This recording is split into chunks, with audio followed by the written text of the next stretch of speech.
पहले तो मुझे कोई अक्लमंद ये बता दे कि सरफराज अहमद को हेड कोच किसने बनाया।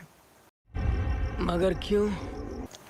क्योंकि सरफराज अहमद वो अजीमुशान क्रिकेटर हैं जो ग्राउंड में खड़े होकर यॉर्निंग करते हैं, क्या बोला तूने? यॉर्न करते हैं, जमाइयों पे जमाइयाँ लेते हैं, सो रहे होते हैं, उनको झिंझोड़ झिंझोड़ कर उठाया जाता है। समटाइम्स लोग आके पास से गुजरने वाले जो क्रिकेटर्स होते हैं वो कोई आवाज़ लगा दे, कोई जाके बताए भाई ये कैमरे पे जो है तुम जो ये कर रहे हो ये सारा कैमरे पे आ रहा है।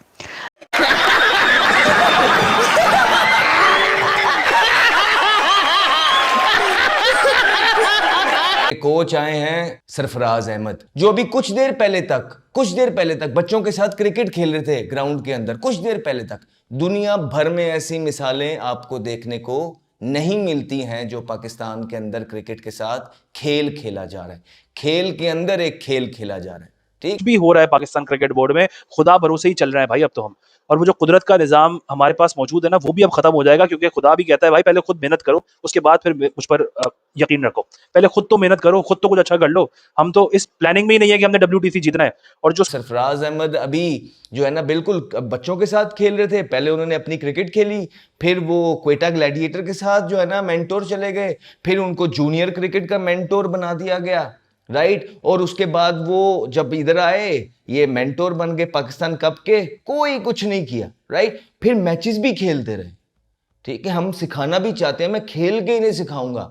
और अब एकदम हमने देखा कि जैसे ही पाकिस्तान बुरे तरीके से वर्ल्ड कप के अंदर आ रहा, उनको सिलेक्शन कमेटी के अंदर भी ले आया गया। और अब उसके फौरन बाद सरफराज अहमद हर मर्ज की दुआ बनते हुए पाकिस्तान की टेस्ट टीम के कोच भी मुकर्रर हो गए। सरफराज अहमद हेड कोच बन गए, असद शफीक बैटिंग कोच है और उमर गुल बॉलिंग कोच है। अब अचानक से एक नया कोचिंग पैनल आ गया। सरफराज का तो मुझे समझ में नहीं आ रहा भाई, जितनी ज्यादतियां इनके साथ प्लेइंग डेज में हुई थी, वक़ार यूनिस के दौर में, मिसबा के दौर में, सब कुछ हो गया। उसके बाद मुसलसल नवाजे चले जा रहे हैं उनको। पहले तो मुझे कोई अक्लमंद ये बता दे कि सरफराज अहमद को हेड कोच किसने बनाया। किस अक्लमंद ने सरफराज अहमद को हेड कोच बनाया। क्योंकि सरफराज अहमद वो अजीमुशान क्रिकेटर हैं जो ग्राउंड में खड़े होकर यॉर्निंग करते हैं, यॉर्न करते हैं, जमाइयों पे जमाइयाँ लेते हैं, सो रहे होते हैं, उनको झिंझोड़ झिंझोड़ कर उठाया जाता है। समटाइम्स लोग आके पास से गुजरने वाले जो क्रिकेटर्स होते हैं वो कोई आवाज़ लगा दे, कोई जाके बताए भाई ये कैमरे पे जो है तुम जो ये कर रहे हो ये सारा कैमरे पे आ रहा है। यानी सबसे सुस्त तरीन, सबसे लेजी क्रिकेटर जिसको कहा जाता था वो सरफराज अहमद है। अच्छा, वो एक तो आपको पता है कि फ़िटनेस में तो खैर वैसे ही सब माहिर हैं, लेकिन सरफराज अहमद की फ़िटनेस आपने मुलाहिजा किया कभी? तो ये सब को देखते हुए भी जो ना बंदा फ़िटनेस में अच्छा हो, उसको ग्राउंड में खड़े होके नींद आती हो, और जी वो जो है वो इस किस्म के हालात में भी वो हेड कोच बना दिया जाए, तो दिस इज़ अनबिलीवेबल। यानी आप हारने का नुस्खा जो है वो पहले से ही तैयार कर लेते हैं। भाई लड़के ऐसे कोच से जब वो करेंगे तो वो क्या खेलेंगे, मुझे ये बताएं।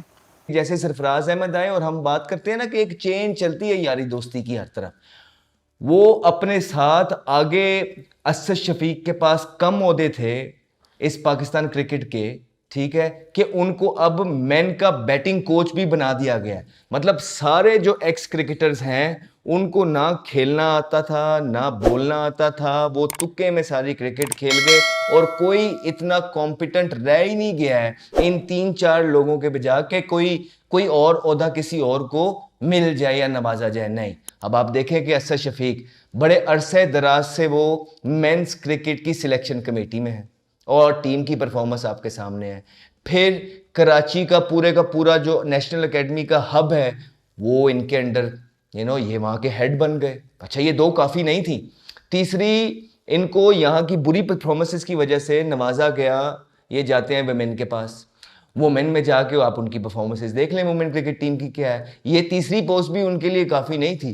फिर चौथी पोस्ट से उनको नवाजा गया, क्यों ना नवाजा जाता, बिकॉज सरफराज अहमद जो उनके बड़े ज़बरदस्त बड़े अरसे दराज से पक्के दोस्त हैं, एक ही क्लब से ताल्लुक़ है, एक ही रीजन के अंदर खेलते रहे और सारी क्रिकेट जो है इकट्ठे खेली, वो वहाँ से उनको मेंस क्रिकेट के साथ अब टेस्ट क्रिकेट अल्टीमेट फॉर्मेट के अंदर बैटिंग कोच भी ले आए हैं। तो मुबारक हो पाकिस्तान क्रिकेट टीम को। नेम इट, हर अगली पोजीशन के अंदर सरफराज अहमद होगा, चाहे वो अंडर 19 का मेंटोर हो, चाहे वो सिलेक्शन कमेटी का हिस्सा हो, चाहे वो मेंस टीम के अंदर हो, चाहे वो किसी एकेडमी में मौजूद हो, you name it, her position में सरफराज है।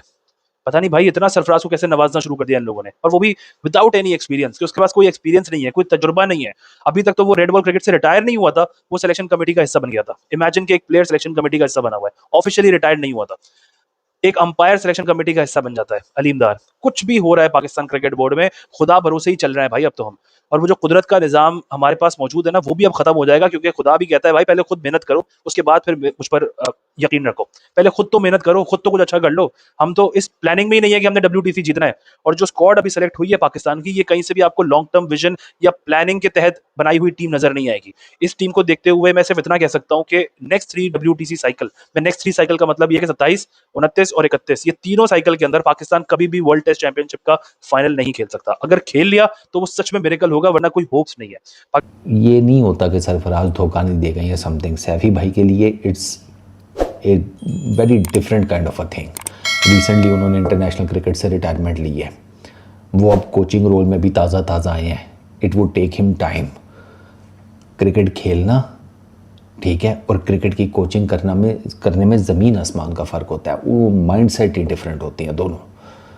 एक में आपने करना है और दूसरे में आपने करवाना है, ठीक है ना। करने में और करवाने में बहुत फ़र्क होता है, करवाना ज़्यादा मुश्किल काम है। तो सैफ़ी भाई को इमीडिएटली ना वो आप 7वें आसमान पे मत बिठाएं। मेरे फेवरेट क्रिकेटर्स में से एक हैं, ये एब्सोल्युटली लव हिम, बेहतरीन आदमी है, ठीक है, साफ़ सुथरे आदमी है, कोई कंट्रोवर्सी नहीं है, नथिंग व्हाटसोएवर, लेकिन उनको टाइम दें। It would take him time. और मैं डेफिनेटली सैफ़ी भाई को भी यहाँ पर कहूँगा कि आपको ना कोचिंग रोल के लिए मज़ीद चीज़ों को अडेप्ट करना पड़ेगा, पढ़ना पड़ेगा, कोर्सेज़ करने पड़ेंगे एंड ऑल दैट। सैफ़ी भाई वो ना छोड़िएगा, उससे आपको जो मॉडर्न डे क्रिकेट है ना, उसकी बहुत ज़्यादा चीज़ों की समझ आएगी। ये एक छोटा सा मेरा सैफ़ी भाई को मशवरा है। क्योंकि भाई ये पाकिस्तान खिलाड़ियों का कुछ नहीं हो सकता, और ये PCB का कुछ नहीं हो सकता, और ये कभी भी कोई भी ICC ट्रॉफी तो नहीं जीत सकता है। क्योंकि भाई इनके जो हेड कोच वगैरह आते हैं ना, वहाँ पे फेवरेटिज्म करके ही आते हैं। अब देखो सरफराज अहमद को पाकिस्तान का हेड कोच बना दिया, मतलब यार बंदा उसने आज तक उखाड़ा ही क्या। मतलब सरफराज अहमद जो कि पॉपुलर है कि चलते मैच में सोने के लिए, भाई वो बंदा दिन दहाड़े चलते मैच में सो जाता है। उस बंदे को पाकिस्तान का हेड कोच बना दिया गया, और वहाँ के जो मैनेजमेंट है ना, वो सभी फेवरेट है सरफराज अहमद के, दोस्त वगैरह। मतलब वहाँ पे चल क्या रहा है भाई, मतलब कोई प्रोफेशनलिज्म नाम की चीज़ नहीं है क्या। सरफराज अहमद तो किसी लॉजिक से भी पाकिस्तान के हेड कोच बनने लायक नहीं है भाई। अभी तो 1-2 साल पहले तक वो PSL खेल रहा था भाई, वो बंदा ने उखाड़ा ही क्या कि उनको पाकिस्तान का हेड कोच बना दिया। भाई हम इंडियन इतने सरप्राइज आए, तो समझ में नहीं आता है कि पाकिस्तानियों क्या देख के मतलब पाकिस्तान बोर्ड का कोई भी मैनेजमेंट या कोई भी पोजीशन देते हैं। मतलब किसी को भी कुछ समझ में नहीं आ रहा, जो कि अभी तक आपने इस वीडियो में देखा भी है। तो ये तो है वहाँ के हालात, और फिर ये सपना देखते हैं कि हम इंडिया से टक्कर लेंगे और इंडिया को हरा देंगे। मतलब हद है यार।